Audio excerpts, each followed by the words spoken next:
자, 안녕하십니까. 하이퍼림입니다. 이번 시간에는 자기소개서 문학연구와 작성법에 대해서 설명을 드리도록 하겠습니다.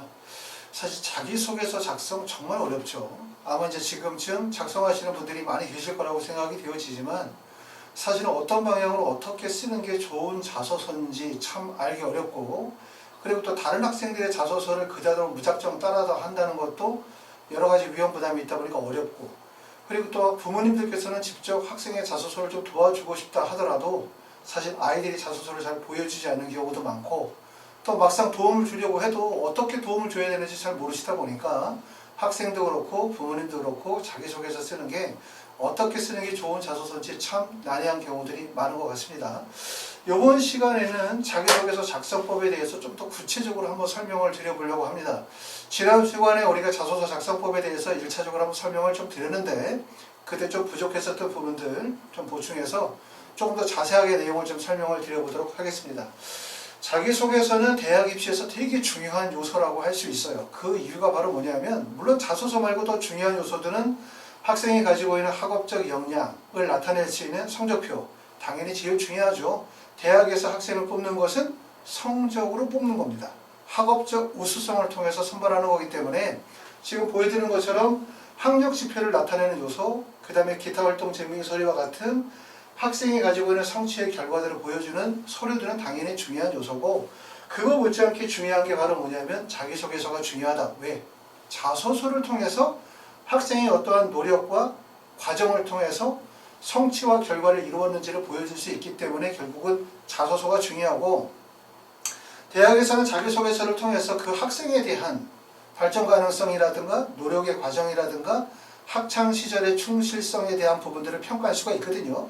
그렇기 때문에 자소서가 매우 중요한 요소다라고 말씀을 드릴 수가 있는데, 대학이나 우리가 제출하는 서류는 학력 지표를 나타내는 서류가 있고, 그 다음에 두 번째는 기타 활동 증빙, 목록표, 증빙 서류가 있겠죠.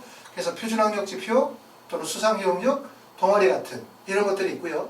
그 다음에 세 번째는 추천서. 아시는 것처럼 추천서는 2022학년도부터 대학 입시에서 추천서가 다 폐지가 되어졌고, 수시 전형인 경우에는 학교장 추천을 요구하고 있는 지역인재 전형이라든가 학교장 추천 전형만 추천서가 들어가게 되어지고 나머지는 다 추천서가 제공이 되어지지 않습니다. 특례 전형에서도 2022학년도부터 대부분의 학교가 추천서가 폐지가 되어졌고, 일부 학교들은 추천서를 만약에 넣는다면 추천서는 성적에 반영하지 않겠다라고 공지하고 있거나, 아니면 추천서를 넣으려면 넣고 말려면 마라 식으로 선택적으로 추천서를 넣도록 하고 있는데, 추천서를 선택적으로 넣든 아니면 추천서를 넣지 않든 제일 중요한 부분들은 뭐냐면, 추천서 폐지에 대한 부분들은 벌써 몇 년 전부터 추천서의 폐지에 대한 이야기가 나왔었어요. 그 이유가 바로 뭐냐면, 학교생활 기록부 내에 있는 행동 특성 및 종합의견의 내용과 추천서의 내용이 사실 겹치는 내용이거든요. 그리고 우리가 9월 수시 전형에서 표준 시비에 가장 많이 휘말리는 게 교사 추천서. 다시 말하면 뭐냐면 표준이나 유사도에 가장 많이 문제가 되어지는 게 추천서예요. 자기소개서보다. 그러다 보니까 추천서에 대한 폐지 이야기는 예전부터 나오기 시작했고, 그렇기 때문에 현재는 추천서의 영향력이 거의 없다라고 말씀을 드릴 수가 있어요. 그렇기 때문에 일부 분들은 추천서라도 넣어야 좀 도움이 되지 않을까?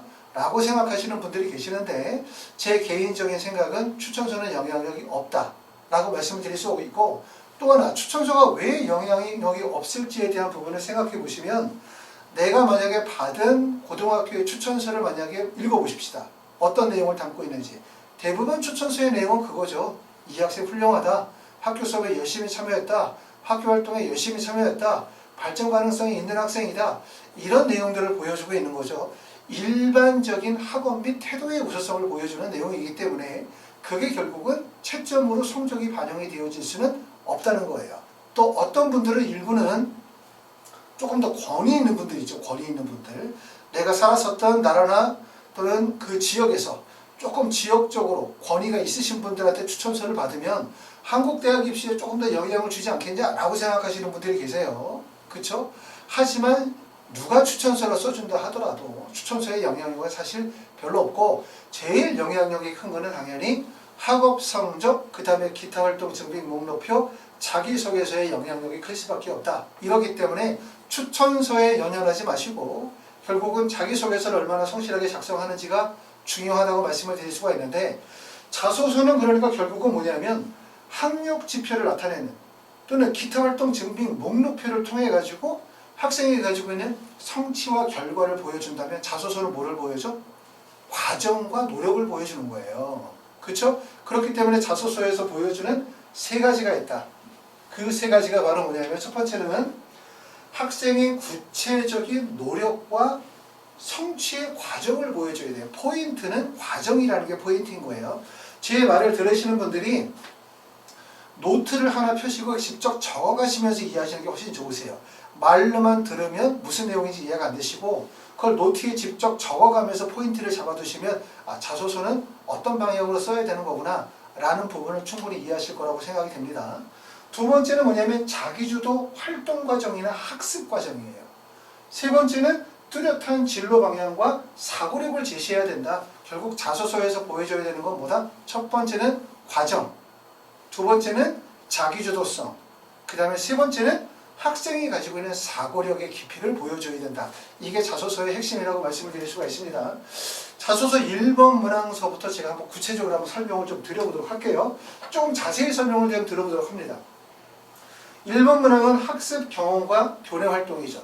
우리가 원래는 자기소개서가 4개 문항, 1, 2, 3, 4, 4개 문항으로 구성이 되어져 있는 경우, 물론 2022학년도 입시에서도 4개의 문항을 유지하는 학교들이 있어요.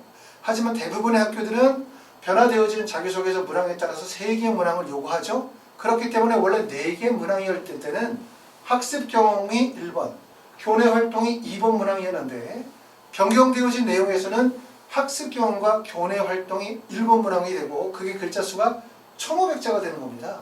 그러면 뭘 보여주냐면 1번 문항에서는 글자 수 1500자에서 뭘 보여줘? 학습에 대한 경험과 활동에 대한 경험을 700자, 700자 또는 750자, 750자 해서 1500자를 구성한다고 보시면 돼요. 아시겠죠?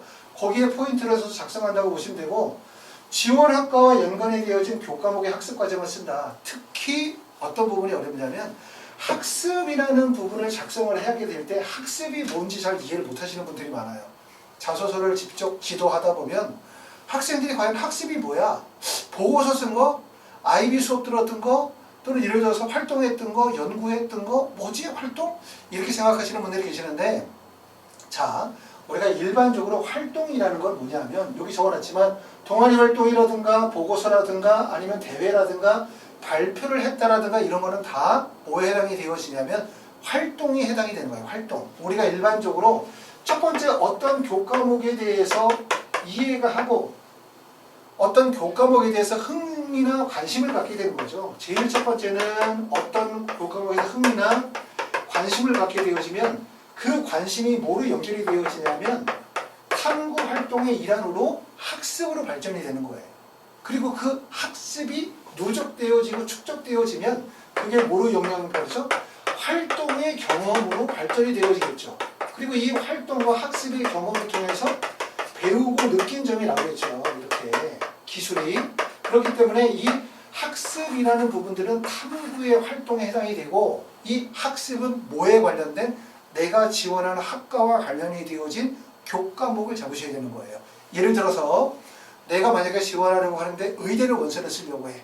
자, 그럼 의대와 직결되어지는 교과목은 뭐지? 생명과학 교과목인 거예요. 자, 내가 만약에 약대를 원서를 쓰고 싶어 해. 그럼 약대와 직결되는 교과목은 뭐죠? 화학이라는 교과목이 직결된다고 말씀을 드릴 수가 있어요. 자, 내가 만약에 지원하려고 하는 학과가 통계학과야. 그럼 통계학과는 뭐와 연결되겠어요? 수학과 연결이 될 가능성이 되겠죠. 내가 생명과학과에 원서를 쓰면 뭐? 생명과학이고. 경영학과에 원서를 쓰려고 한다. 그럼 뭐를 우리가 포인트를 잡으면 될까? 경영학과, 그럼 경제와 관련이 되어진 비즈니스 과목, 또는 경영학과는 일반적으로 학생들이 어떤 거에 초점을 둬? 사회교과나 영어교과에서 경영과 경제와 관련이 되어진 소재를 이끌어내거나, 아니면 수학교과목을 통해서 경영이나 경제를 발전시켜 나갈 수가 있거든요. 그러니까 제일 첫 번째는 뭐냐면 학습이라고 하는 부분을 쓰는데, 학습이라는 부분들은 뭐를 나타내는 거냐면 교과목과 관련이 되어진 지원하는 학과와 관련된 교과목의 학습 과정을 나타낸다는 점을 꼭 알아두셔야 돼요. 자기주도 학습 과정을 나타내는 거고, 그리고 교과목이 뭐로 발전이 돼? 탐구 활동을 통해서 활동 경험으로 발전이 되어지면 활동은 대부분 동아리 활동. 자, 예를 들어서 내가 의대를 원서를 쓰려고 한다. 그러면 고등학교 때 경험했던 생명과학이나 화학과 관련이 되어진 교과목, 또는 대회에 참여했다든가, 또는 보고서를 썼다든가, 또는 생명과학과 관련이 되어진 발표를 했다든가, 이런 내용들이 활동에 해당이 되어진다고 말씀을 드릴 수가 있습니다. 다섯 번째는 활동에 참여하게 된 동기, 그 다음에 노력의 과정에 대한 부분을 써라. 학습과 활동에 통해서 배우고 느낀 점을 써라. 이렇게 말씀을 드릴 수가 있는데, 이걸 조금 더 구체적으로, 만약에 내가 예를 들어서 학습에 대한 부분을 글을 쓴다고 하면 어떻게 글을 써야 될까? 자, 예를 들어서 생명과학 또는 의대의 원서를 쓰려고 해. 그러면 제일 먼저 나와야 되는 부분은 글의 서술의 첫 번째는 생명과학과 관련된 생명과학에 대한 뭐가 나와야 돼? 흥미나 관심이 나와야 돼요. 제일 먼저. 흥미나 관심이 나와야 되는데, 이 흥미나 관심도 저는 생명과학에 대해서 흥미가 있었습니다. 저는 생명과학에 관심이 있습니다. 이런 말은 의미가 없죠. 결국은 관심이나 흥미를 나타내려면 구체성이 있어야 돼요. 다시 말하면 나는 언제 생명과학의 어떠한 분야에 대해서 관심을 갖게 됐다든가, 또는 생명과학 중 어떤 분야에 관심을 갖다든가, 또는 생명과학에 관심을 갖게 된 계기가 이러한 계기가 있어서 나는 중학교 때부터 어려서부터 생명과학에 대한 관심을 갖게 되어졌다라고 쓰겠죠. 이해되시죠? 두 번째는 관심이라는 부분들은 학습의 대부분 다 초기 단계에서 나오는 거예요. 어떤 분들은 이렇게 쓰시는 분들이 계세요. 저는 연세대학교 의대에 관심을 갖고 고등학교 3학년서부터 생명과학에 대한 부분을 중점적으로 공부했다. 이렇게 얘기하면 원서를 쓰기 직전 12학년 때 그때 가서 비로소 관심이나 흥미가 발전이 되어졌다면 학습의 발전 과정에서 초기 단계인 거거든요. 결국은 뭐냐면 학생의 진로 방향이 뚜렷하지 않았다. 자, 내가 만약에 의대를 가고 싶어. 그러면 나는 12학년 때 의대를 가기로 결심했다. 이게 훌륭할까요? 아니면 나는 어려서부터 의대의 꿈을 키웠다 라고 얘기하는 게 훌륭할까요? 당연히 진로 희망이나 관심의 분야는 예전부터 시작이 되어야 되겠죠. 왜냐하면 처음에는 어떤 분야에 대한 관심이나 흥미가 그 다음에 뭐로 발전이 되어죠? 탐구 과정으로 발전이 되는 거예요. 탐구 과정. 탐구 과정이고, 이 탐구 과정 안에 뭐가 포함이 됩니까? 학습이 포함이 되겠죠. 학습. 그렇죠? 그럼 학습을 하다 보면 학습의 과정에서는 반드시 어려움이 오죠. 어려움. 그러면 이 학습 과정에서 생명과학을 공부하는 과정에서 어려움이 왔어. 자, 어려우니까 나는 포기. 이거 아니죠? 어려운데 나는 극복해서 열심히 잘했습니다. 이런 것도 안 되죠. 결국은 뭐냐면 어려움이 오면 그 다음에 역경 극복의 과정이 와요. 역경을 극복하기 위한 노력의 과정이 와야 되겠죠. 이 노력의 과정이 나오고, 그 다음에 노력의 과정을 통해서 성취와 결과가 나오겠죠. 이렇게. 그리고 성취와 결과를 통해서 이게 뭐로 발전이 돼? 심화 학습으로 발전이 되어지는 단계로 간다. 이렇게 보시면 돼요. 다시 말씀을 드리면 첫 번째, 학습에 대한 부분을 약 700자 정도로 글자를 쓰게 되어진다. 그러면 첫 번째 무슨 교과목을 선택해야 된다? 진로와 관련이 된 교과목을 선택하자. 그 교과목의 학습 과정을 기술하게 되어지는데, 글의 순서는 제일 첫 번째는 뭐야? 어떠어떠한 교과목에 대해서 본인이 가지고 있는 흥미, 관심을 기록하겠죠. 그것도 저는 생명과학에 흥미가 있었습니다 라고 적으시는 게 아니라 언제, 어떠한 일로, 어떤 분야에 왜 관심을 구체적으로 갖게 됐는지를 설명하겠죠. 그럼 그 관심이 뭐로 연결이 되어지냐면 탐구 과정으로 연결되겠죠. 저는 중학교 때 어떤 예를 들어서 중학교 때 생명과학 수업 선생님이라고 합시다. 저는 중학교 때 선생님하고 생명과학 수업을 듣던 중에 선생님께서 어떤 부분에 대해서 설명을 해줬는데 그 부분이 참 신기하다는 생각이 들었고, 생명과학이 인체와 연관되어져 있다는 것, 인체의 신비로움과 연결되어 있다는 사실을 알게 되고 생명과학에 흥미를 갖게 되어진 거죠. 그리고 이러한 것들이 고등학교 입학해서 10학년 때 바이올로지를 선택을 하면서 교과목 학습 과정으로 연결이 되어질 거고, 그 과정에서 어떠한 부분을 배웠는데 특히 그 부분 중에 어떤 내용이 이해하기가 어려웠다. 나오겠죠?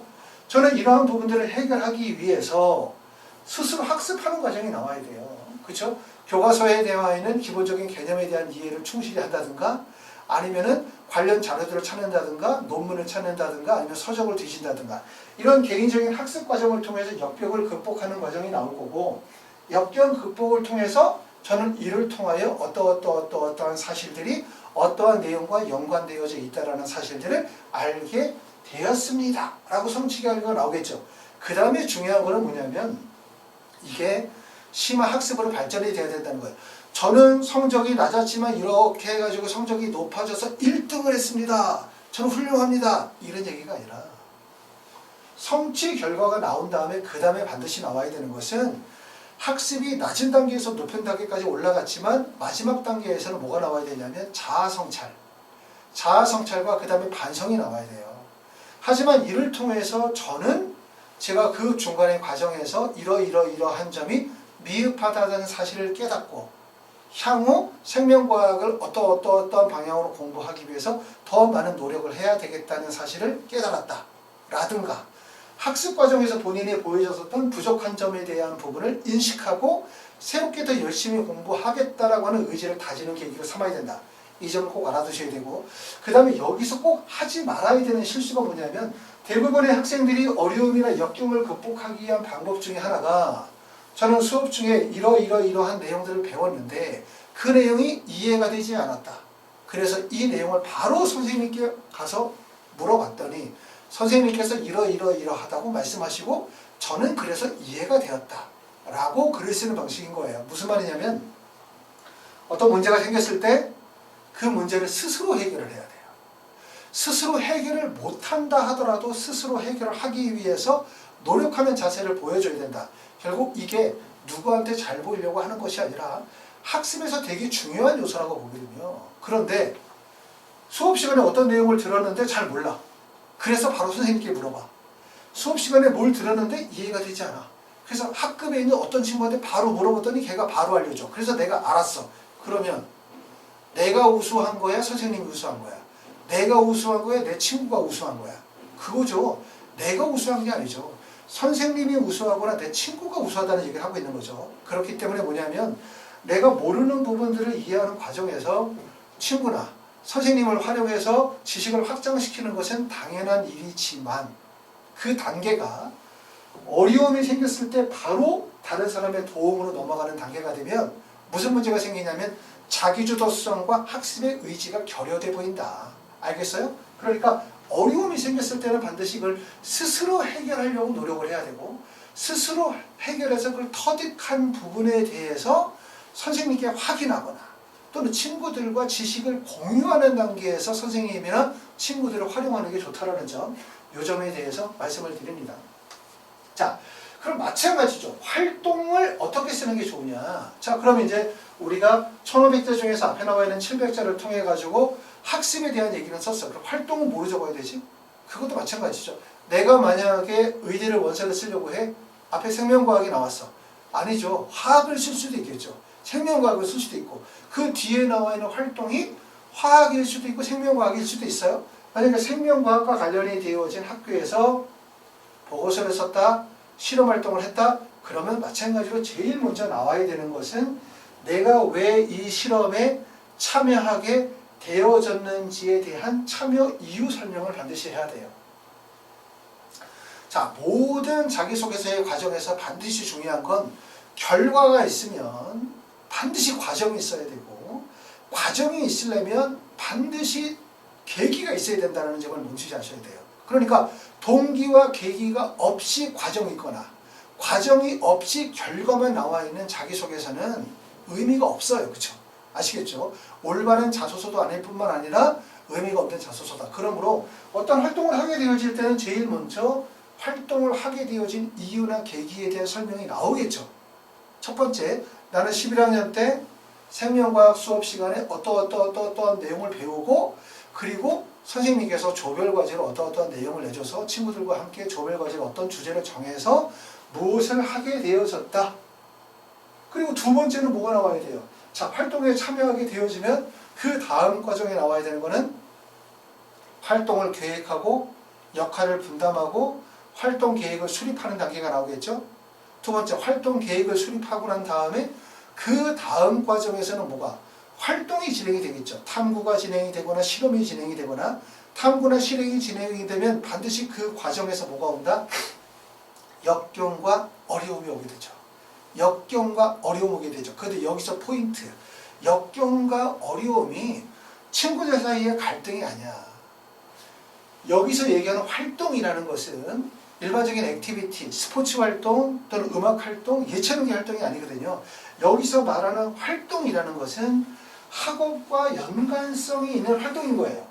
생명과학에 대한 수업을 듣고 이것에 대한 내용을 학업으로 적는다면 활동은 생명과학과 관련이 되어진 교과 과목과 관련이 되어진 보고서를 썼다든가 동아리 활동을 했다든가 또는 실험을 했다든가 뭔가 연구를 했다든가 발표를 했다든가 등등 학업과 관련이 되어진 내용이라는 거예요. 그렇기 때문에 이 활동 과정에서의 어려움이 친구들 사이에서의 갈등이야.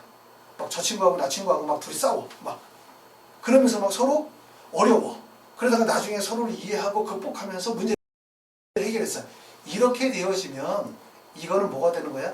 타인과의 배려 또는 공동체. 자기소개서 2번 문항에 해당이 되는 거란 말이에요. 여기서의 활동은 다분히 뭐에 초점을 둬야 돼?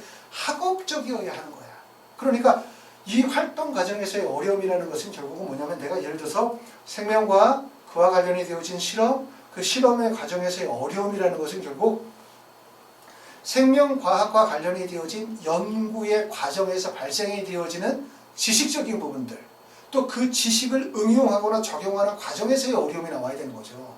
아셨죠? 그리고 이 어려움을 극복하는 방법은 바로 뭐냐? 결국은 거기서 탐구 과정이 진행이 돼야 되는 거예요. 모르는 내용들을 알기 위해서 자료를 검색하거나 자료를 조사하거나 친구들과 토의를 하거나 또 토의 과정을 거치고 난 다음에 그거를 다시 재실험을 통해서 적용을 시켜보고 그 실험의 결과가 나오겠죠. 그 실험의 결과는 우리가 예상했었던 결과가 나올 수도 있고 예상하지 않은 결과가 나올 수도 있고 그리고 마지막에 가서 하는 얘기는 저는 이렇게 해서 마지막에 실험을 했고 이걸 통해서 저는 1등 받았습니다.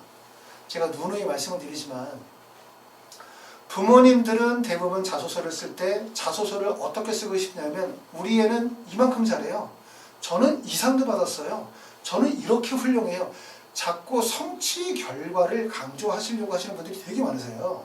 근데 성취 결과는 생각해봐요. 우리가 대학에다 제출한 성적표, 또 대학에 제출한 기타 증빙 목록표, 또는 증빙 서류 내에 수상 경력이나 성취 결과에 대한 부분들은 나와 있거든요. 자기소개서에서 알고 싶은 거는 성취 결과가 아니야.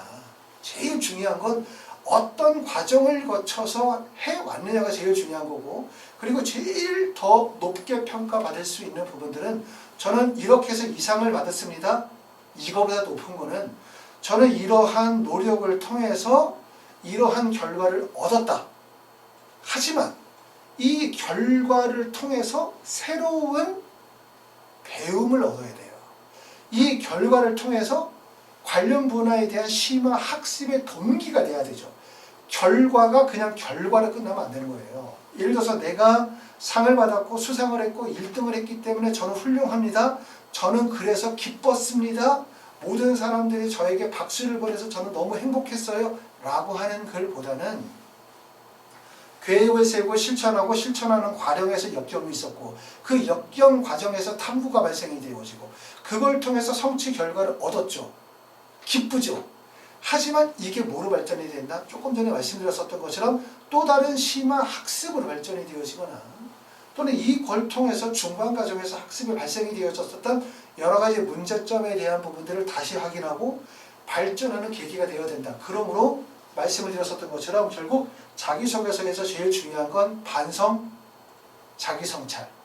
그리고 반성과 자기성찰은 앞으로 나아가기 위한 하나의 동기부여가 된다는 사실을 꼭 알아두셔야 돼요. 그러므로 자소서에서 저는 이것도 했습니다. 이것도 했습니다. 이것도 했습니다. 이것도 했습니다. 이것도 했습니다와 같은 본인의 활동을 열거하거나 성취 결과를 열거하려고 하는 식의 자기소개서는 의미 없다. 두 번째, 과정 없이 결과만을 서술하는 경우들이 있어요. 자, 제 얘기를 들으시면서 쓴 자소서를 한번 펼쳐봅시다. 자, 체크를 해봐요.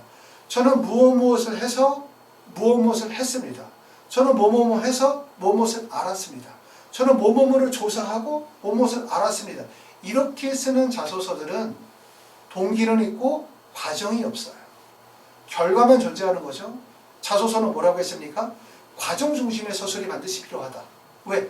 과정이 돋보이고 과정에서의 열정과 탐구 역량이 드러나야만 학업의 우수성을 인정할 수 있는 거예요. 그 점을 꼭 알아두시고 작성을 하셔야 할 거라고 생각이 되었습니다. 자, 하고 싶은 얘기는 참 많은데 우리가 이제 또 너무나 긴 시간 동안 말씀을 드릴 수 없기 때문에 간략히 내용을 좀 정리하도록 합니다. 자, 이번 문항에 나와 있는 거는 타인과의 공동체. 자, 타인과의 공동체는 결국은 자기소개서 종전의 3번 문항이었던 배려, 나눔, 협력, 갈등 관리를 얘기를 하는 거죠. 고등학교 재학기간 중에 타인과 공동체를 위해 노력한 경험과 이를 통해 배운 점을 기술해 주십시오 라고 했어요. 결국은 이번 문항에서 묻는 것은 학생이 가지고 있는 사회성 같은 거죠. 사회성. 그렇죠. 또는 학생이 가지고 있는 배려라든가 학생이 가지고 있는 인성 같은 것들을 평가하고 있다. 이렇게 보여줄 수 있는데, 자, 첫 번째는 고등학교 과정에서 가장 기억에 남는 경험을 적으시면 돼요. 보통 일반적으로 2번 문항에 쓰는 거는 학교에서 활동했던 봉사활동 같은 거라든가 스포츠 활동 또는 교내 활동, 리더십과 관련된 활동, 동아리와 같은 활동들을 적으시면 되고 이 내용이 굳이 학업으로 연결시킬 필요는 없어요. 아셨죠? 학업으로. 자, 이 활동 관리에 대한 부분들을 쓸 때 우리가 가장 핵심이 되어지는 부분들은 뭐냐면 갈등 발생이 되어지고 갈등을 해결하기 위한 노력, 문제 해결의 방식이 제일 중요하다. 자, 2번 문항을 대부분에 쓰시는 경우들은 자, 어떻게 시정이 되냐면 첫 번째는 2번 문항에 이제 그 타인과의 공동체를 위한 노력의 경험에 글을 쓰시게 되어지면 첫 번째 글의 도입 부분에서는 이제 예를 들어서 활동을 시작하죠. 활동을 시작을 해요. 처음에.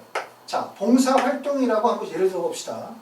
저는 10학년 때 친구들과 함께 어떤 계기로 해서 학교 근처에 있는 노인 요양시설에 봉사활동을 다니게 되어졌다. 처음에 시작하겠죠? 그 다음에 두 번째는 주로 거기서 어떤 내용을 했는지 활동 내용을 서술하겠죠. 어떤 활동들을 진행을 했다. 그럼 이제 그 다음번에 나와 있는 과정에서는 활동 과정에서 갈등이 유발이 될 거예요. 틀림없이. 갈등 유발. 이게 이제 핵심인데 갈등 유발이라는 부분들도 사실은 너무나 소지가 뻔하죠. 대부분 이런 활동에서 갈등이 유발이 되어지는 거는 친구들끼리 역할이 분담이 안 됐다든가 친구들끼리 의사소통이 안 됐다든가 등등등과 같은 이유들에서 갈등이 유발이 되어지거나 또는 예를 들어서 내가 활동했었던 게 학교 근처에서 영어를 가르쳤다든가 한국어를 가르치는 교사로서의 활동을 했다면 뻔하죠. 애들한테 뭘 가르쳤는데 애들이 그 내용을 잘 이해를 못해. 그러다 보니까 고민에 빠져. 이게 갈등이거든요. 결국은 뭐냐면 2번 문항은 소재도 뻔해요. 두 번째는 갈등이 발생하는 이유들도 대부분 뻔해요. 근데 핵심은 뭐냐면 갈등이 발생이 되어지고 난 다음에 이런 갈등을 해소하는 과정이 되게 중요해요. 이 해소하는 과정에서 자신의 역할이 드러나야 돼요. 어떤 학생들은 이런 경우들이 있죠. 자, 내가 봉사활동을 갔어. 애들한테 한글을 가르쳤어. 기역, 니은, 디귿, 니읒을 가르쳤는데 애들이 재미가 없어. 너무 재미없어 해. 그리고 막 애들이 반응이 너무 안 좋아. 그래서 어떻게 하면 문제를 해결할 수 있을까? 라고 생각하다가 그 다음번에 수업을 갈 때는 아이스크림을 사가지고 간 거예요. 애들한테 아이스크림 입에다 하나씩 다 물려줬죠. 그러고 나서 수업을 했더니 애들이 너무 잘 이해를 해. 그래서 성공적으로 봉사활동이 끝났어. 이렇게 글을 쓴다고 생각하면 이게 갈등 해소의 과정입니까? 아니죠. 충분히 이해되시죠?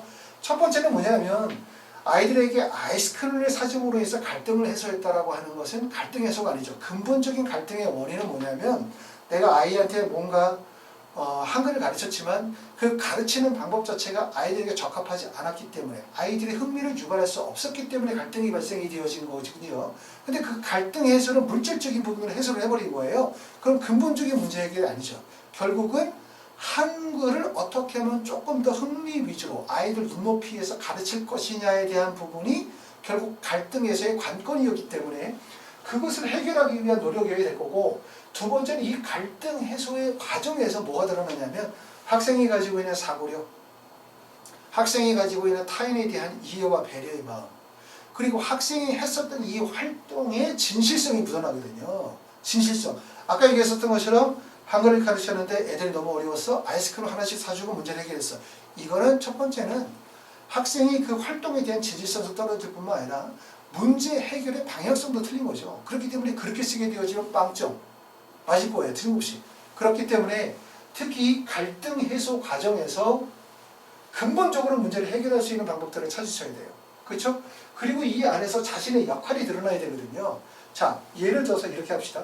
내가 학교에서 친구들과 대의원 회의 같은 학교 내에서 선배들과 후배들과 같이 함께 무슨 회의를 했다고 생각합시다. 학교 대회를 준비하는 과정에서.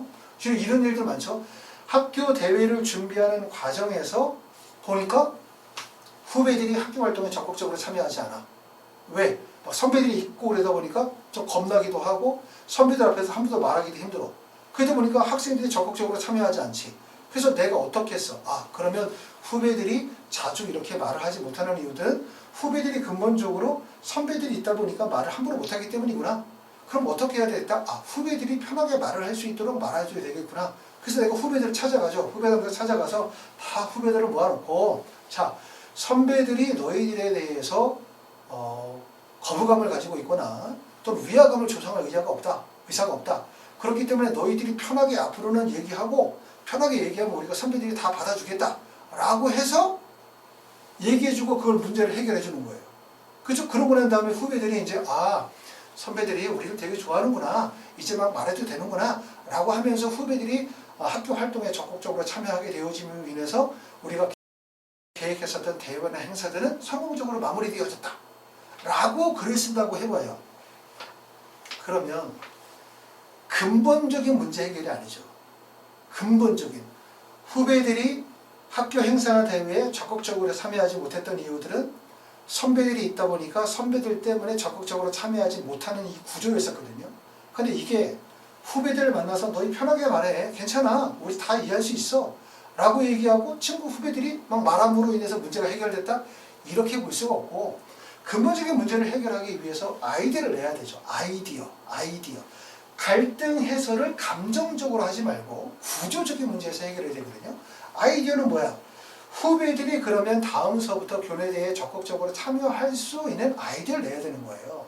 자, 그래서 구조를 짜는 거죠. 학교 위원회에서의 위원회 배당을 자, 후배들 고등학교 10학년, 11학년, 12학년을 예를 들어서 30 해서 3명씩 대의원을 선발한다. 그러고 난 다음에 한 명은 우리가 이제 그 대회 전체를 주관하는 나랑 아니면은 선생님이 한 분이 참여한다. 대신에 학년별로 해서 대의원의 숫자를 공정하게 함으로 인해서 발언권을 공정하게 준다든가, 이거를 하나의 뭐로 만들어? 시스템으로 만들어가는 과정이 되게 중요하다는 거예요. 이해되시죠? 이런 점들이 우리가 이제 배려나는 갈등 관리에서 되게 중요하다는 점을 꼭 말씀을 드리고, 다시 정리하면 배려나는 갈등 관리에 나와 있는 타인과 공동체에 대한 부분들은 일반적으로 학생이 가지고 있는 사회성이나 배려나 인성을 나타내는 항목인데, 대부분의 학생들이 글을 쓰게 되어질 때 어떤 활동 시작하고 그 다음에 활동 내용 서술하고 활동 과정에서 문제가 발생이 되어지는데, 이 문제를 해소하는 과정이 정말 중요하다라고 말씀을 드렸던 거고, 갈등을 해소하는 문제가 그냥 일시적으로 갈등을 해소하거나 갈등을 해소하기 위해서 다른 방법, 본질적인 문제는 그대로 두고 다른 방법을 통해서 갈등을 무마시키는 행동들, 이런 거 절대로 안 된다는 얘기고, 갈등을 해소하는 것도 일시적인 해소가 아니라 구조적인 근본적인 해결을 위한 해결책의 아이디어를 내셔야 돼요.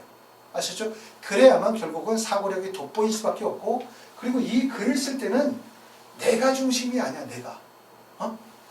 결국은 타인과의 공동체 생활이기 때문에 항상 글의 방향은 누구에 초점을 두고 있어야 되냐면 내가 아닌 다른 사람들, 타인에 대한 초점을 두고 있어야 되거든요. 그렇기 때문에 항상 타인에 대한 배려와 관심에 초점을 두고 글을 써야지, 자기 중심의 1인칭 중심의 글을 쓰게 되어지면 결국은 뭐가 닿냐면 나 잘났다, 나 이런 활동했다, 나 학교에서 이런 활동했다, 이런 모습들을 보여주고 있으면 그거는 결국은 본인의 역량과 우수성을 보여주고 있는 거지 타인과의 공동체를 보여주는 건 아니거든요. 이런 문항은 재배국민 특별전형뿐만 아니라 모든 자기소개서에 쓰는 모든 전형에서 공통적인 내용이에요. 공통적인 내용들. 그렇기 때문에 제 내용을 말씀드리는 내용을 우리가 특례 자소서뿐만 아니라 9월 수시 전형의 자소서, 외국인 전형의 자소서, 아니면 북한 이탈자 같은 경우도 자소서 쓸 때 마찬가지의 형식으로 글을 써야 된다는 점을 꼭 알아두시고, 항상 말씀드렸지만 자소서에서 제일 중요한 덕목은 자기성찰과 반성이다.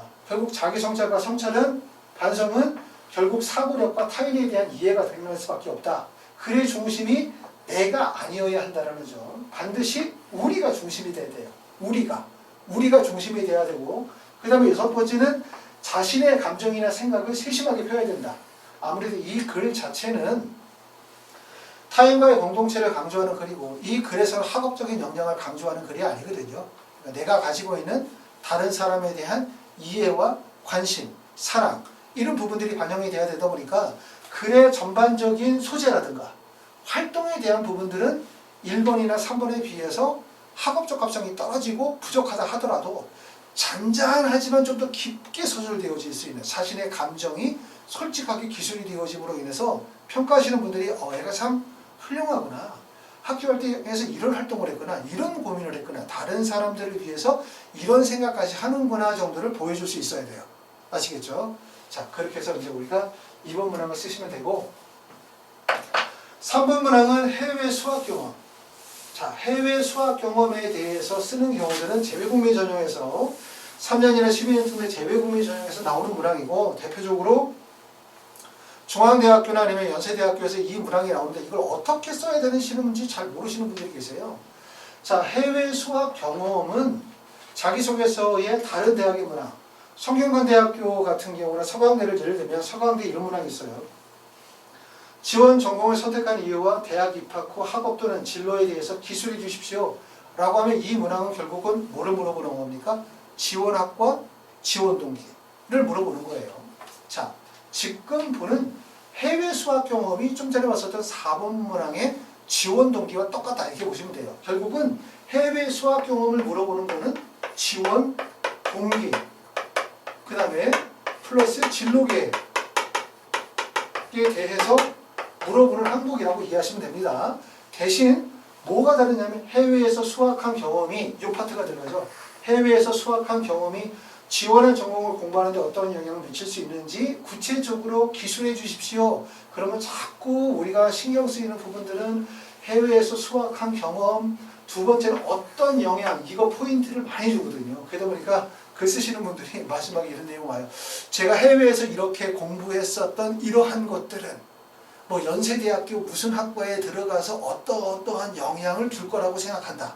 이렇게 글 쓰는 경우가 많은데, 이런 거는 무시하시고 포인트는 해외에서 수학한 경험, 이거를 기반으로 삼는다. 이것이 지원 정보와 어떤 연관성이 있는지를 물어본다.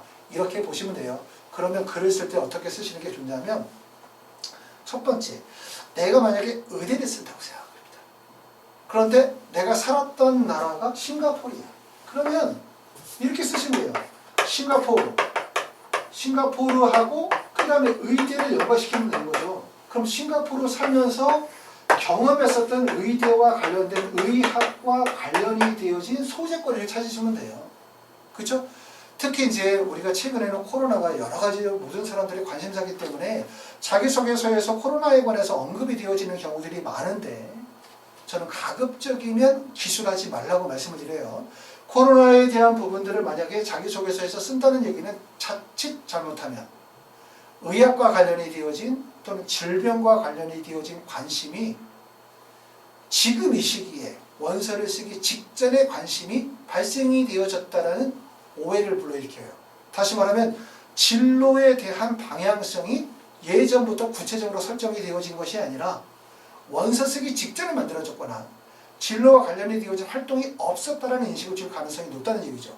그렇기 때문에 가급적이면은 언제 거 쓰냐면 코로나에 대한 이야기보다 다른 소재를 잡아주는 게 좋아요. 왜냐하면 다른 학생들이 코로나에 관한 내용들을 쓸 가능성이 높기 때문에. 아시죠? 그러므로 어떻게 쓰라는 얘기냐면 내가 살았던 나라와 지원하는 학과와 연관성을 쓰는 거예요. 첫 번째는 싱가포르 사였다 그러면 싱가포르에서 내가 경험했었던 의료의 현상, 의료 현장에서의 문제점, 또는 싱가포르의 어떤 의료 시스템, 싱가포르가 가지고 있는 여러 가지 의료의 불평등의 문제라든가 이런 문제를 쓰겠죠. 또 예를 들어서 내가 만약에 경영학과의 원서를 쓰게 되어지고 내가 만약에 미국이다 그러면 미국에서 고등학교를 다니면서 미국에서 중고등학교를 다니면서 경험했었던 경영과 관련된 경제와 관련이 되어진 여러 가지 이슈와 경험들을 학과로 적합성으로 연결시켜주면 좋다는 얘기예요. 아시겠죠? 그래서 해외 수학 경험을 해외에서 수학한 경험이 지원한 전공을 공부하는데 어떤 영향을 미칠 수 있는가 기술해달라 라고 하면 어디에 글을 쓰냐면 해외에서 수학한 경험 경영학과를 쓰면 내가 미국에 살면서 경영이나 경제와 관련에 대해서 본인이 관심을 갖고 경험했었던 본인의 경험을 쓰고 그 경험을 통해서 내가 연세대학교 또는 어느 대학교의 경영학과 입학하고 난 다음에 본인이 어떤 부분에 대한 진로의 방향을 가지고 공부하고 싶다는 내용을 쓸 수 있겠죠. 아시겠죠? 그런 방향으로 글을 쓰면 된다라고 말씀을 드릴 수가 있고 그렇기 때문에 만약에 인문계열 같은 경우들은 내가 경험하고 살았던 나라에서의 봤었던 문화나 그 지역의 풍습이나 그 나라의 전통 같은 이런 경험들을 학과로 연결을 시켜서 글을 쓸 수 있고요. 자연계 같은 경우는 내가 살았었던 그 나라의 기술, 과학, 의료, 연구와 같은 이런 활동의 소재들을 학과 적합성으로 연결시킬 수 있도록 그렇게 하시면 된다는 점을 꼭 알아두시면 됩니다. 여기서 우리가 꼭 피하셔야 되는 건 뭐냐면 이런 글을 쓰다 보면 대부분 한국과 비교를 하시는 경우들이 많아요. 한국과 비교를 하시는 경우들. 자, 예를 들어 내가 중국에서 중학교, 고등학교를 다 이수를 했어. 그러고 난 다음에 내가 의대를 가려고 해. 그럼 경험을 쓰겠죠. 내가 중국의 칭다오에서 살면서 여러 가지 의료와 관련이 되어진 의학과 관련된 질병과 관련이 되어진 나의 경험, 가족의 경험, 친구들의 경험을 싹 쓰겠죠. 그러면서 이제 나는 이러이러해서 나는 신경과학에 관심을 가지고 대학에 입학해서 어떤 분야를 공부하고 싶다라고 쓸 때 한국의 의료를 비교하시는 경우들이 많으세요. 그런데 꼭 하지 말아야 되는 거는 중국의 의료, 한국의 의료 딱 두 개를 비교하면 일반적으로 사람들이 생각할 때는 중국의 의료의 수준이나 서비스보다는 한국의 의료의 서비스가 훨씬 더 낫다고 생각해요. 그렇기 때문에 글 쓰시는 분들이 이렇게 생각하시는 경우도 있어요. 중국은 이러이러한 형편없는 의료 시스템을 가지고 있다. 그러므로 한국의 의료 시스템 엄청 좋다. 그래서 나는 한국에서 훌륭한 의료 시스템을 배워가지고 중국에 가가지고 한국의 의료 시스템을 전파하고 싶다. 라고 하는 것은 제가 볼 때는 재외국민 특별 전형에 해당이 되어지지 않고 또 수준 높은 학업적 우수성을 가지고 있는 사고력이 높은 학생이 지향해야 될 점이 아니라고 생각해요. 저는 어떻게 생각하냐면 이러한 소재에 있어서 문화적인 상대성에 대한 부분들도 이해하고 있어야 될 뿐만 아니라 또 의료라고 한다면 그 의료가 하나의 의료만이 아니라 결국은 그 지역의 특성이나 문화적 특성이나 경제적 여건이나 모든 여건들을 고려하는 거기 때문에 다양한 나라에서 우리가 공부를 함으로 통해서 조금 더 폭넓은 시야, 그쵸? 그리고 보편적인 시야, 그리고 문제점보다는 문제의 원인을 이해하는 관점에서 접근하게 되어진다면 어느 나라가 어느 나라보다 무조건 좋다라고 하는 인식은 절대로 있어서는 안 된다고 생각해요. 그럼 어떻게 되냐면 중국에 대한 얘기를 하려고 한다면 중국의 의료 시스템의 훌륭한 점에 대해서 얘기를 해봅시다. 코로나와 같은 상황이라고 예를 들어보고 어떤 상황이라고 예를 들면 중국이 우리나라보다 나은 상황이 있을 수 있고 중국만의 특별함이 있을 수 있어요. 또 중국이 가지고 있는 민간요법에 가지고 있는 특수성이라든가 장점들이 있을 수 있거든요. 그런 장점들을 부각시켜 줄 필요가 있겠죠. 이런 점들이 있고 이런 점들은 매우 훌륭한 점들이고 본받을 점이다. 결국은 뭐냐면 내가 살았던 나라 3년, 4년, 5년, 6년, 7년, 8년, 9년 그게 내가 살았던 나라가 아무리 형편없는 나라 아무리 보잘것없는 나라라 하더라도 내가 살았던 나라에 대한 존중 그 나라가 가지고 있는 가치에 대한 인정 이런 부분들이 반드시 필요해요. 왜? 그런 시야를 가지고 있고 그런 포용력을 가지고 있는 사람이 글로벌 인재에 해당이 되겠죠. 그렇죠? 내가 살았던 나라는 후진국이야. 후진국이니까 엄청 나빠. 비난. 그래서 나는 한국에 가서 이거를 열심히 공부해가지고 나지 불쌍한 사람들 도와줘야지 라고 하는 인식으로 출발하게 되어진다면 사고의 깊이가 깊지 않아요. 절대로. 그래서 그렇게 글 쓰는 거는 절대로 피해야 된다. 이렇게 말씀을 드릴 수가 있고, 그리고 그 다음으로 가면은 지원 동기, 진로 희망을 쓰는 분들이 글 쓸 때 자꾸 이렇게 하시는 분들이 계세요. 대학의 커리큘럼, 대학의 인재상, 대학의 역사를 조사를 해. 그러고 난 다음에 그거를 쫙 쓰는 거죠. 저는 해외에서 이런 경험을 했고, 그리고 저는 예를 들어서 연세대학교 의예과에 합격하여 1학년 때는 뭐를 하고, 2학년 때는 뭐 하고, 본과 1학년 때는 뭐 하고, 커리큘럼을 쫙 나열하는 거. 이것도 안 좋은 거죠. 두 번째, 대학이 가지고 있는 인재상을 막 쫙 하는 거예요. 뭐 연세대학교에는 인재상이 뭐 사랑과 실천의 봉사의 인재상이며, 이는 저의 뭐 역량과 부합하고 막 쭉 이렇게 쓰는 거. 이런 것들 다 안 좋은 글이다. 자, 사실상 고등학교 3학년 학생들이 대학을 가야 되는 입장에서 볼 때 전공에 대해서 우리가 공부도 안 해봤는데 어떻게 전공에 대한 이해가 있고, 공부를 안 해봤는데 어떻게 진로에 대한 계획을 뚜렷하게 세울 수 있냐. 이거 말이 안 된다 사실은. 여기에 중점을 두고 글을 쓰는 거는, 그렇기 때문에 3번 문항과 같은 해외 수학의 경험의 글이나 전공 선택 및 진로 계획에 대한 글을 쓸 때는 포인트가 대학에 입학하고 나는 이 부분을 열심히 연구하고 1학년, 2학년, 3학년 때 이렇게 할 거고, 대학의 인재상에 맞춰서 이렇게 할, 이게 중요한 게 아니다. 그게 중요한 게 아니고, 제일 중요한 건 나는 의대를 가고 싶어? 나는 생명과학을 가고 싶어? 나는 경영학과를 가고 싶어? 그럼 첫 번째, 내가 해외에서 3년 이상 거주하면서 그 나라에서 보고 배우고 느낀 부분들, 그렇죠? 그리고 그것이 결국은 진로와 어떤 연관성을 맺고 있는지, 그러고 난 다음에 마지막으로 보여줘야 되는 거는, 내가 경영학과 입학하고 난 다음에 내가 관심 있는 분야는 마케팅이다, 인사관리다, 뭐다. 그러면 그 분야에 대해서 본인이 가지고 있는 철학을 약간 보여주는 거. 그 정도의 내용이 가장 적절하다고 말씀을 드릴 수가 있어요. 그러니까 결국 포인트는 진로가 아니야. 결국 이 진로를 결정하는 과정에서 내가 어떤 과정과 노력을 통해서 이런 진로를 설정했는지에 대한 부분들을 보여주는 과정이다 라고 말씀을 드릴 수가 있습니다.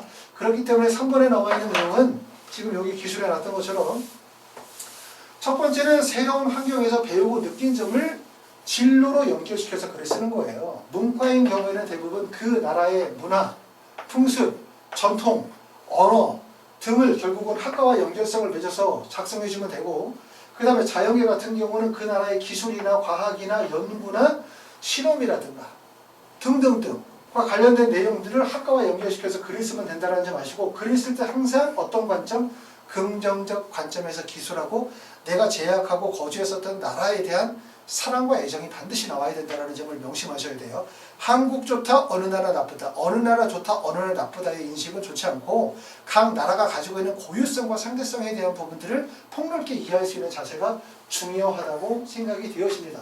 4번 문항은 지금 봤었던 것처럼 3번 문항은 사실상 거의 똑같은 내용이거든요. 문항은 질문은 다르다 하더라도 같은 질문의 내용이기 때문에 거기에 맞는 대답이 이루어져야 된다고 봅니다.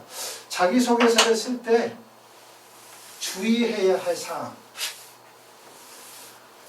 자소서는 정말 쓰기 어렵거든요. 쓰기 어려워요. 특히 이제 재외국민 전형으로 자소서를 쓰시는 분들은 3년이나 12년 특례 학생들 다 힘들어요. 어떤 부모님들은 자소서는 애가 쓰는 거야. 왜? 유사도, 표절 이런 거 생각하면 자소서 혼자 써야지 라고 생각하시는 분들이 계시는데, 생각을 해보세요. 학생들이 자소서를 잘 쓸 수 있어요? 왜 잘못 써? 자소서는 그냥 일기가 아니거든요. 자신의 감정을 솔직하게 드러내야 되는 것이 아니라, 결국 내가 가지고 있는 학력지표, 활동의 우수성, 이런 것들을 지원 학과에 맞게끔, 또는 다른 경쟁자와의 경쟁에서 본인이 가지고 있는 이러한 고유성이나 우수성들이 돋보이도록 만들어야 되는 거예요. 그렇기 때문에 사실은 자기소개서나 이런 서류들은 학생들 입장에서는 한 번도 작성해 본 적이 없는 거죠.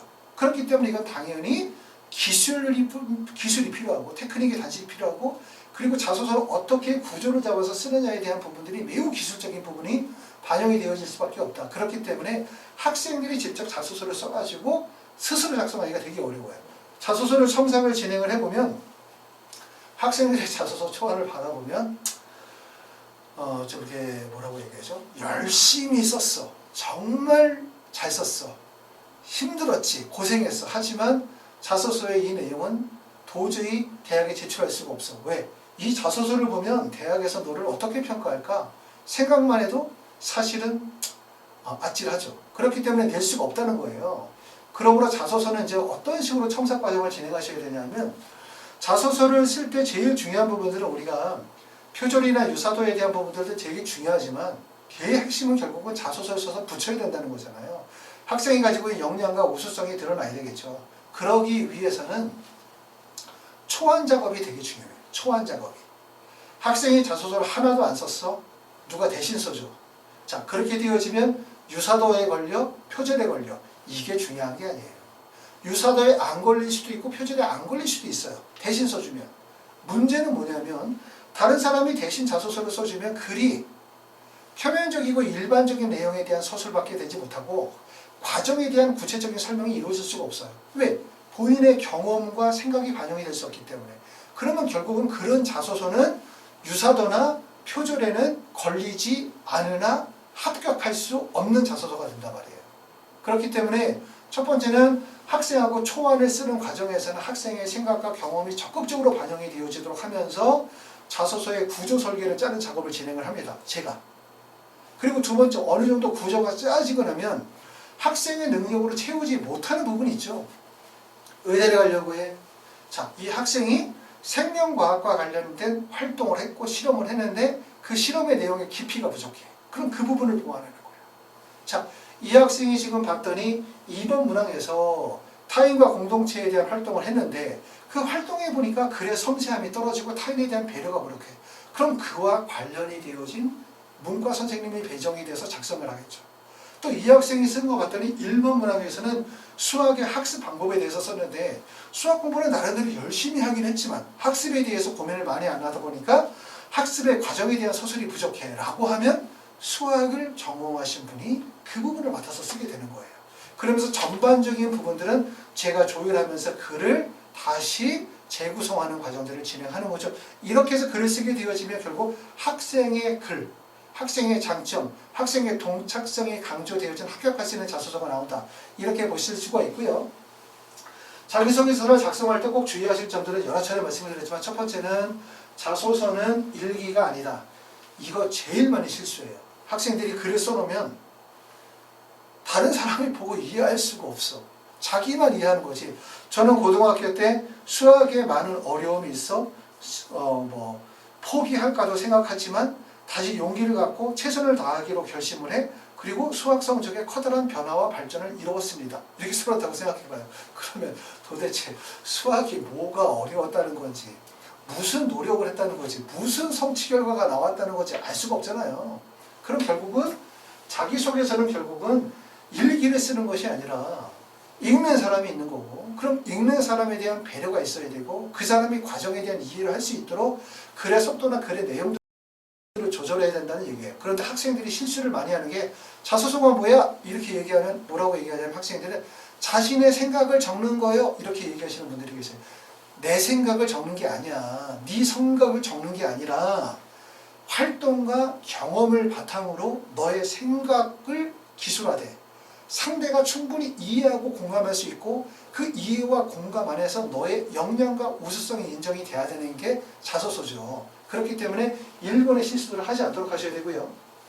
두 번째는 결과보다는 과정의 노력의 핵심이다. 이거 동그라미 치셔야 됩니다. 과정과 노력이고, 세 번째는 대학의 입학 전환 학과 속의 커리큘럼 인재상 절대로 인용하지 마라. 이건 여러 차례 말씀을 드렸고 아직도 유튜브나 시중에 나와 있는 책들을 보면 좋은 자소서라고 하면 대학에 맞는 자소서라고 생각하시는 분들이 계세요. 이거는 정말 터무니없고 말도 안 되는 소리예요. 자소서 3개 문항, 전체 합쳐서 3개 문항의 글 속에는 100% 나의 생각과 나의 경험이 들어있어야 돼요. 이렇게 대학의 커리큘럼 학과 속의 인재상을 자소서에 쓰는 사람들은 어떤 사람들이 쓰는 거야? 어떤 사람들이 읽었을까요? 떠오르는 하나의 말은 활동 경험이 없고 역량이 없고 학과 적합성이 없고 진로 방향이 뚜렷하지 않은 사람들이 자소서를 채울 수 없기 때문에 남의 글을 따다가 붙이는 거거든요. 이런 글들은 한 줄만 읽어도 뻔한 자소서가 만들어질 수밖에 없어요. 아셨죠? 자, 그 다음에 부모에 대해서 언급하는 거는 절대로 하지 말라고 꼭 말씀을 드립니다. 아버님이나 부모님이나 부모의 도움을 받아서 했던 행동을 잃지 않으시는 게 좋아요. 왜? 부모의 경제적인 배경, 부모가 가지고 있는 직업, 이런 부분들을 언급하다 보면 자기소개서의 금지사항이기 때문에, 물론 그것도 맞지만 설령 금지사항이 아니라 하더라도 자신이 어떠한 행동을 한 것에 대해서 부모의 도움이 간접적으로 있었다는 부분들이 읽혀지면 어떻게 보이냐면 자기주도성이 떨어져요. 자기주도성이. 어떤 학생들이 이렇게 쓰는 경우도 있어요. 저희 가족은 매우 화목합니다. 일요일이면 부모님과 함께 식탁에 앉아서 같이 책을 읽고 토론을 합니다. 이렇게 글을 쓰면 우리 집은 되게 가정적이고 그 다음에 부모님이 이렇게 독서를 되게 즐겨 하시는 분이구나 라고 생각하고 좋은 평가를 받을 거라고 생각하시는 분들이 계세요. 그런데 그 다음에 그랬죠. 그중 제가 가장 기억에 남는 책은 이러이러한 책을 읽었는데 그 책을 통해서 어쩌어쩌어쩜 이런 내용이 나오면 어떤 생각을 하냐면 이 읽었다는 이 책 부모님이 써줬구나 라고 생각을 할 수 있다는 얘기예요. 자기주도성이 매우 떨어질 수 있기 때문에 자기소개서는 부모에 대한 이야기를 하지 않는 게 좋습니다. 일체. 아셨죠? 자, 그 다음에 지나친 자기자랑이나 성취 결과를 과시하는 것은 매우 부정적이다. 특히 이거 7번. 부모님들이 학생들의 자소서를 봐주는 경우들은 참 이거 자소서 첨삭하면 이게 제일 힘들어요. 왜 힘드냐면 부모님들은 자기소개서에다 뭔가 자꾸 집어넣고 싶어 해. 잘했다. 이거 읽었다. 논문 봤다. 성취 결과 나왔다. 잘했다. 막 이러면 막 우리 애가 막 되게 역량이 있어 보이고 막 되게 돋보인다고 생각하시는 분들이 계신데 많은 학생들의 자소서를 읽어봅시다. 다른 학생들이 썼었던 자소서를 읽어보시면 많은 학생들의 자소서를 읽어보면 정말 우수하고 역량 있는 자소서는 어떤 자소서일까라고 하는 부분에 평가가 나오세요. 그런데 잘 모르시는 분들, 경험이 많지 않으신 분들, 또 그런 분들이 보실 때는 역량 있는 자소서가 이런 자소서라고 생각하시는 분들이 계시고 심지어 자소서를 직접 첨삭하시거나 작성하시는 분들도 이렇게 생각하시는 분들이 계세요. 형편없는 자소서가 나올 가능성이 높아요. 그러니까 본인의 역량과 우수성을 자꾸 과시하려고 하지 말고 뭘 보여줘라? 노력의 과정을 보여줘라. 그리고 노력의 과정을 통해서 본인이 고민하고 그걸 통해서 발전하는 그 과정 속에서 본인의 노력을 보여주는 게 제일 핵심이지 성취 결과가 중요한 건 아니다. 어차피 성취 결과는 학교생활 기록부에 나와 있고 그 다음에 표준학력 지표에 있고 기타 증빙서에 다 나와 있어요. 그 부분을 강조하실 필요는 없습니다. 자, 유사도 검증 처리에 대해서 설명을 좀 드리도록 할게요. 유사도나 표절에 대해서 걱정하시는 분들 되게 많으시거든요. 자, 자소서를 쓰려고 할 때 표절에 걸리면 어떻게 하지? 유사도 어떻게 하지? 학생이 써야 돼. 이렇게 생각하시는 경우가 계세요. 자, 첫 번째, 유사도 표절이라는 것은 어머니가 학생의 자소서를 써줬어. 유사도에 걸립니까? 절대로 걸리지 않습니다. 아버지가 써줬어? 절대로 걸리지 않습니다. 삼촌이 써줬어? 걸리지 않아요. 대학 입시에서 의미하는 유사도나 표절이라고 하는 것은 전년도에 대학에 지원한 학생의 자소서, 붙었든 떨어졌든 그 자소서의 내용을 2줄 이상 그대로 따서 붙인 거예요. 대학에서 유사도 평가를 하는 기준은 전년도 그 전년도에 지원한 학생들의 자기소개서의 내용과 실제 지원하는 학생의 자소서로 서로 딱 되는 거죠. 그래서 여기서 유사도 비율을 따지는 거거든요. 그렇기 때문에 누가 쓰든 직접 쓴 자소서는 유사도 검사에 걸리지 않는다. 이걸 좀 알아두시면 되고, 지금 대학에서 발표한 유사도 평가의 기준을 보게 되어지면 유사도 기준이 5%인 경우는 A, 5% 이상인 경우는 B, 유사도가 30% 이상이면 C 이렇게 평가를 내고 유사도가 A에 해당이 되어서 5% 미만인 경우에는 내용 검토 후에 소명 자료를 요청하게 되고 유사도 검사가 B나 C에 해당되는 경우들은 유선 확인을 하거나 소명서를 요청한다 라고 하는 거예요. 그러니까 사실상 유사도 검사나 B나 C 단계가 되어져서 소명 자료를 요청하는 경우들은 대부분 불합격 가능성이 높다 이렇게 말씀을 드렸어요. 그런데 중요한 거는 뭐냐, 유사도 평가가 올해가 우리가 2022년도니까 2018년, 19년도, 20년도에는 유사도 평가가 많이 진행이 되어졌어요. 그런데 2020, 21년도 넘으면서는 유사도 평가가 사실 거의 이루어지잖아요. 대학들이. 왜 그러냐 생각을 해보면 유사도 평가의 절차가 복잡해요. 지금 보시는 것처럼 사전조사하고 심의대상 선정하고 1차 심의하고 난 다음에 다시 2차 심의하고 서류 평가 점수 확인하고 유사도 검사 2차 하고 3차 하고 그러고 난 다음에 A, B, C 대상자를 나누고 그러고 난 다음에 다시 내용 검토 후에 소명자를 요청하고 또 소명 오면 다시 거기에 대한 반박 소명하고 이 과정을 반복하다 보니까 어떤 문제가 생기냐면 대학과 학생과 학부모 사이에 법적 분쟁이 발생이 되어져요. 그렇죠?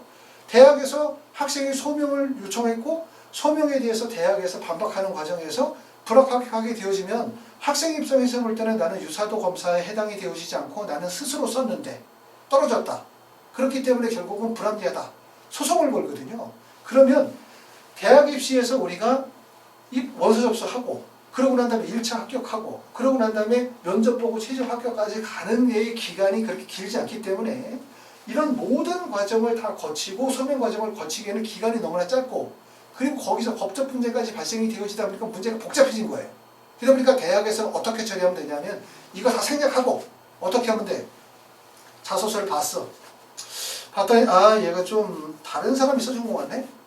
느낌이 오는 거죠. 뭔가 좀 어디서 표절한 것 같네? 자체적으로 돌려봤더니 뭔가 표절 냄새가 나. 그러면 점수를 낮게 주면 돼 그냥. 100점 만점 중에 예를 들어서 10점이다 만점이. 그러면 얘네들은 한 5점 주면 되겠죠. 그러고 난 다음에 그냥 떨어뜨리게 되어지면 자 대학 입시에 불합격을 했다고 해서 특례 전형에서 수시 전형에서 대학에서 불합격 이유를 설명해 줍니까? 아니죠. 불합격 이유는 전혀 설명하지 않기 때문에 굳이 대학에서 이런 소명 과정을 거쳐가지고 소명을 걸쳐서 이런 과정까지 갈 이유가 없이 대학에서 유사도 검사 진행하고 난 다음에 자기소개서에 대한 표절이라든가 또는 대필의 의혹들이 느껴지면 어떻게 하면 돼? 점수를 낮게 주고 불합격시켜줘야 되지만 결국은 이런 복잡한 문제까지 할 이유가 없는 거죠. 그러다 보니까 최근에 한 3년 동안에는 대부분의 대학들이 자기소개서에 대한 소명을 요구하지 않는 경향들을 보여요. 물론 일부 대학들은 아직도 진행하는 학교들이 있겠지만 예전엔 거의 모든 대학들이 진행했다면 요즘에 소명 과정을 거치는 학교들이 거의 없다고 볼 수 있어요. 그러므로 이 시점에서 제가 꼭 말씀을 드리는 것은 뭐냐면 첫 번째, 유사도 표절은 여러분이 생각하는 것처럼 다른 학생의 자소서와 비슷하면 유사도 표절 아닙니다. 표절의 핵심은 그 전년도에 대학에 지원한 학생들의 자소서를 내가 2줄 이상 베껴서 붙이는 경우가 유사도 표절에 걸려요. 학생이 직접 썼거나 첨삭을 하더라도 누가 직접 썼다면 유사도에 걸리지 않는다. 1번. 두 번째는 학생이 직접 쓴 글이라 하더라도 그 내용이 다른 사람의 글과 유사하다고 판단이 되어지면 관계없이 대학의 입장에서 볼 때는 점수를 저평가하거나 아니면 표절이 의심된다고 판단돼서 소명 과정 거치지 않고 떨어질 수도 있다는 거예요. 그렇기 때문에 특히 학생이 쓰는 글 항상 말씀드리죠. 부모님들이 이렇게 생각해요. 학생이 글을 쓰면 되게 창의적이래. 학생이 글을 쓸 진실되대 라고 생각하지만 학생들이 글을 쓰는 글을 보면 거의 비슷하거든요. 고등학교 과정을 예를 들어서 고등학교를 졸업하는 그 학생들이 가지고 있는 연령대, 그 학생들의 독서의 양, 그 학생들이 교과 과정의 특수성, 그 학생들이 가지고 있는 대부분의 경험들이 나이를 30, 40, 50을 먹은 어른들만큼 다채로운 삶의 경험을 가지고 있지 않아요. 그러다 보니까 이렇게 똑같은 제시문이 주어졌을 때 학생들이 써나가는 글의 내용들이 거의 비슷하더라. 자, 전에 제가 중국에 가서 입시 설명을 하면서 학생들을 모아놓고 서울대학교 자기소개서 문항을 써보게 한 적이 있는데 보고 난 다음에 놀랬다. 왜 놀랬다? 글이 다 똑같더라. 활동도 똑같고 그걸 통해서 느끼는 점들이 대부분 다 비슷하더라. 그러니까 결국은 뭐냐면 학생이 쓰는 글이 독창성이 떨어진다는 거예요. 그 점을 꼭 알아두셔야지 학생이 글을 쓰면 독창적이다 라고 판단하시면 절대로 안 된다 라고 말씀을 드리고, 자, 이번 시간에 이제 자기소개서 작성하는 과정에 대해서 좀 설명을 드렸어요. 아마 영상을 보시면서 내가 현재 쓰고 있는 자소서를 읽어보시면 어떻게 글을 써야 되는지에 대해서 이해도 하시고 어느 정도 도움이 되었을 거라고 생각이 되어집니다. 대학 입시에서 자기소개서는 매우 중요하거든요. 그 중요한 이유는 뭐냐면 자소서를 통해서 내가 가지고 있는 서류의 단점, 내가 가지고 있는 강점들을 조금 더 효율적으로 보여줌으로 인해서 합격할 수 있는 가장 중요한 자료라고도 말씀을 드릴 수가 있고, 특히 재외국민의 특성은 전 세계 여러 나라의 지역의 학생들이 오다 보니까 결국 제시하는 학력 지표만으로는 모든 학생들을 획일화되어서 평가할 수가 불가능한 거예요. 그렇기 때문에 학력 지표 외에 제출되어지는 자기소개서가 평가에 되게 중요한 요소로 반영이 되어질 수밖에 없다. 이런 점들이 특징입니다. 남은 시간 동안에 내 생각, 내 머릿속에서 생각나는 대로 자소서를 쓰지 마시고 말씀드렸었던 내용들을 참고하면서 자소서에 대한 설계 구조를 잡아 나가면서 다른 학생들은 어떻게 자소서를 쓰는지를 봐가면서 조금 더 합격할 수 있는 자소서를 만들기 위해서 노력하시면 좋은 결과가 있으실 거라고 생각이 듭니다. 감사합니다.